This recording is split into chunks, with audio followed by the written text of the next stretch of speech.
everybody. Hope you're staying cool and safe in this mad, crazy summer weather here. Wisconsin is blazing hot, and they always say in the upper UP, upper Michigan, it ain't so much the heat, it's the moisture and humidity. So today I had some things on my mind and just wanted to pop them out there. Got some feedback from somebody on one of our blogs, and I wanted to read it to you and address some of the, I don't know if it's concerns, but just some of the things in there that I think are worth talking about. So here's the scenario. When the wife of a patient I was working for whispered to the doctor that she did not want the patient to hear her next comment, I politely told the doctor that my obligation was to the patient, enabling him to make an informed decision with all of the information from the provider. If that was unacceptable, I would recuse from the encounter, and I interpreted everything after that. We may be working for the provider, but ultimately we are obligated to the patient, not his or her relatives present. So when I read this earlier today, it got me kind of thinking, where it was good that there was some clarification that the role of the interpreter was to communicate everything that was being said. However, I took some issue with the whole obligation to the patient thing. As you know, I've talked in some previous videos about, who does the interpreter work for? And this really hit on that subject. So I was kind of looking at, okay, well, where do the code of ethics fall? We just posted a video on that. And so it kind of had a mishmash, and so I wanted to take a look. The first thing that I did was I looked at the NCIHC, or the National Council on Interpreting in Healthcare's Code of Ethics, because I wanted to see if there was anything in there that I was missing that talks specifically about an interpreter being there for the patient. It does not. Everywhere you look, it talks about the interpreter being there for the provider and the patient to foster that relationship. And so I think it kind of gets, it got a little muddy. So I looked at some of the tenets.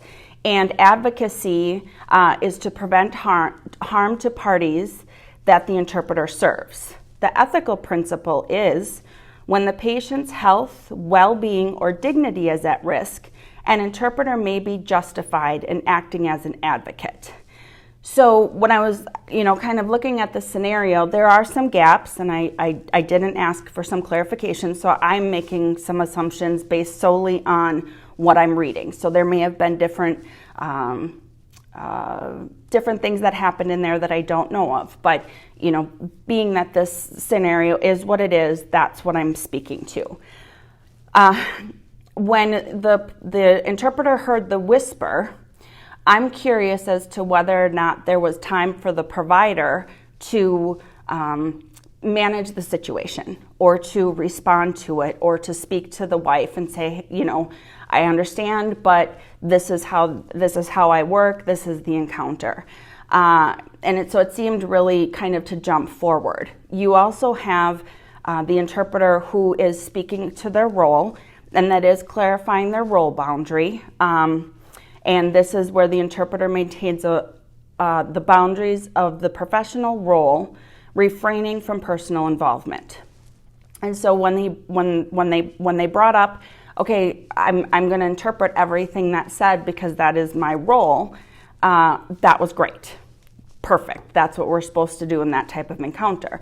We're not there to let people speak code or use language differences to kind of have secret conversations. We are there to interpret everything. Where I did take issue, though, was with the way that the interpreter interrupted the encounter in that moment, and how they threatened to leave if that wasn't okay. And so two things, well, maybe more than two. The interpreter now interjected themselves personally into the encounter in the very moment that this was happening. So now you're focused. And we looked at advocacy previous to this when, I just read the tenets, and is the patient's well-being in harm's way? So is their dignity at risk? And you might argue, well, maybe, yeah. Okay. What other ways could the interpreter handle that? They could have asked the provider to step out of the room. They could have explained things then. They could have restated their role simply by stating their role boundary, which does fall within the scope of the Code of Ethics and the standards of practice. But when you take it to that next level and you say, and if you don't, I'm leaving, you take control away from everybody, from the patient, from their family member, from the provider. You sucked it all away and you said, I'm in control now, and this is what I want, and this is what I expect, and therefore if you don't, I'm taking action.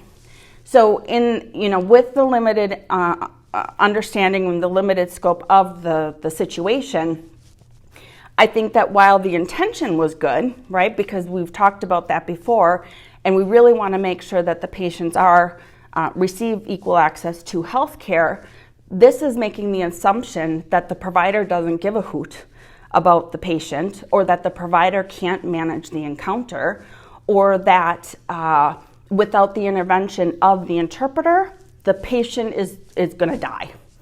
Something really bad is going to happen. And so I might be off my rocker there, and maybe there's big pieces that I'm missing, but to say that the communication started to skew away from my role, and so as an interpreter, not only did I express my role and clarify my role, but I took it that step further to advocate for the patient to say, hey, if you don't let me do this, I'm out.